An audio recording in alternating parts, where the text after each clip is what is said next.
Well, hey everybody. You know me by now on this channel. I would much rather be outside, but we're under a unprecedented rain event. Several inches of rain in the last 3 or 4 days, and it's raining outside right now. So inside we go. I have a nice dry basement here, so we'll come down here. Um, what I want to talk to you about, honestly, I didn't think I was going to make a video. Just have you ever just been in one of those places where you just really don't feel like doing some of the things that you're inspired to do at times? Yeah, well, that's me right now.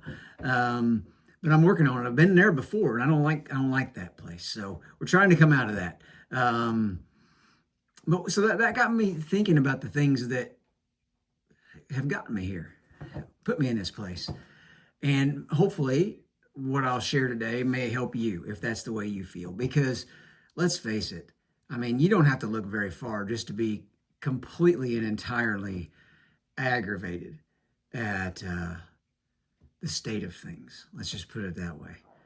No matter how you think about things in your own life, there's always one side to jump off on and another to deal with. I mean, it's all around us, right? And that's the part that's aggravating to me. That's what hurts me the most, is how people hurt each other.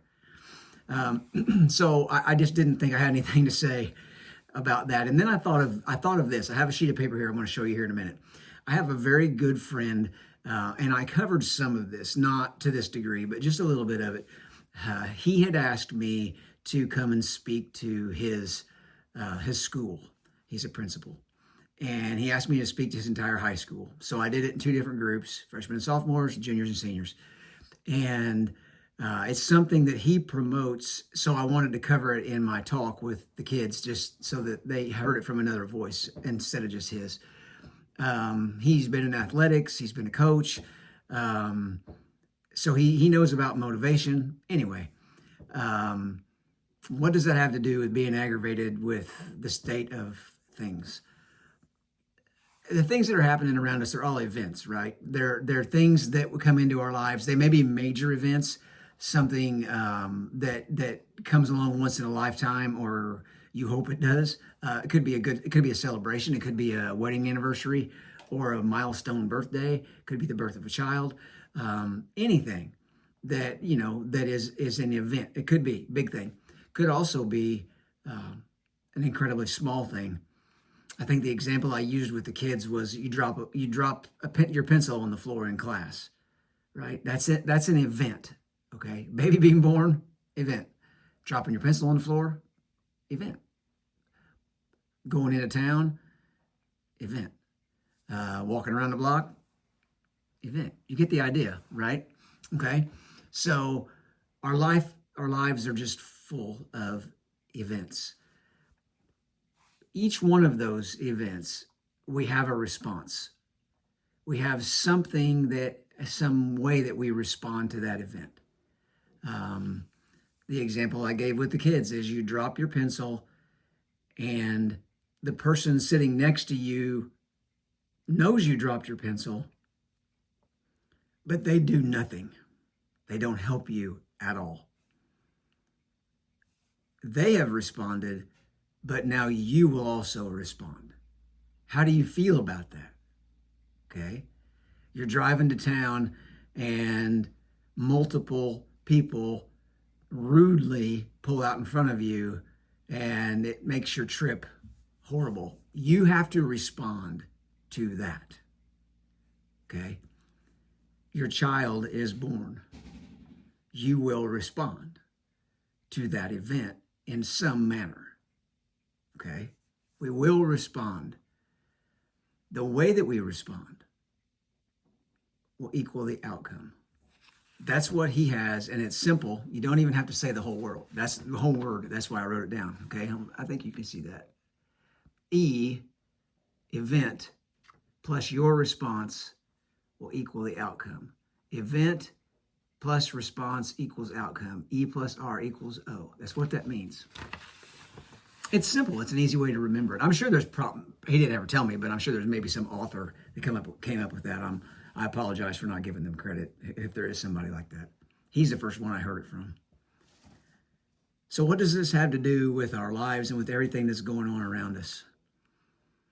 what I think, when he first told me about this, I thought about that a lot. I mean, first of all, it's very true. I wouldn't deny that. The only twist that I would put on it is, what if we started with, not if with, I think we often start with the O. We start with what we want the outcome to be. And then maybe we create the event in our response in order to get that outcome. We want someone to like us, so we invite them to our birthday party. We are nice to them the entire time because we want them to like us. You see what I mean? We create things to get a certain outcome. It's happening all around us.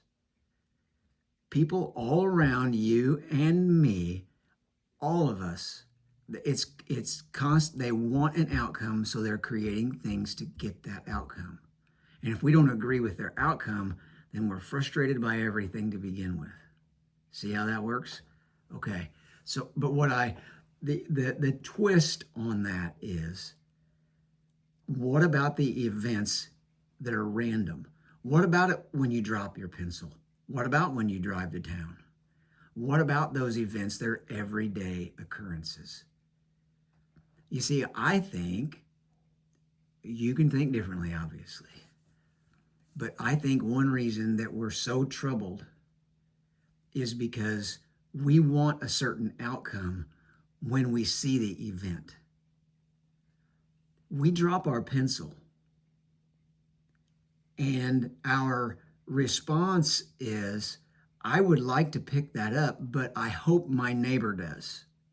I hope my neighbor responds a certain way and hands me my pencil back. The outcome will be that we'll be on the same page and we'll be friends. We've already created the outcome we want from the event. But what happens when your neighbor looks at the pencil and doesn't pick it up? The outcome wasn't what we predicted. The outcome wasn't what we wanted. They didn't pick up the pencil. So now we have to do it. It wasn't the event that itself was bad. It was our response to it because we didn't get the outcome that we wanted. You see what I mean? 2 + 2 = 4. Event plus response equals outcome. We get the 2, and we're certain that we need another 2. But the problem is, it's a 5. We're making it a 5. It doesn't add up. We don't get the peace we want. So I'll wrap this up. I'll let you chew on that. And I'll wrap this up. As I sat upstairs right before I came down here, wondering if I was even going to do this, because as I said, I wasn't really into it anyway. I'm into this because if we're going to start with an outcome, do you know the outcome that I want from all the events? And then I have to respond accordingly. The outcome I want is, I want peace in my life. I want peace inside of me. That's what I want. So when I drop my pencil, that's an event. And what the outcome that I want every time is the peace. And to me, that's a peace that only God can give me. That's a peace that Jesus offered me if I wanted that. And I do. The outcome I want is peace inside of me. So when I drop my pencil, I would love it if my neighbor picked it up. But if they don't, I'm okay with that. Maybe their back hurts and they can't get it. Cool. If I do it again and I find out their back doesn't hurt and I pick up my pencil, then you know what? My neighbors showed me who they are anyway. I still have my peace, but I'm not going to expect them to ever pick up my pencil. You see what I mean? My outcome will always be God's peace in me. I know what that feels like. I hope you do too. And too often, I want the outcome to be different. I want an outcome so bad that I lose my peace for it. And I don't want that. I don't want that life. I hope you don't either. And on a closing note, and it shouldn't have been a closing note, but it will be because I didn't add it in earlier. How does this work out in our relationships, especially our marriages? We expect a certain outcome. We expect our spouse to be a certain way, and they're not. And so no matter what event happens, we may even have a response already set in our mind because we have predicted an outcome. What if we inserted God's peace as my outcome?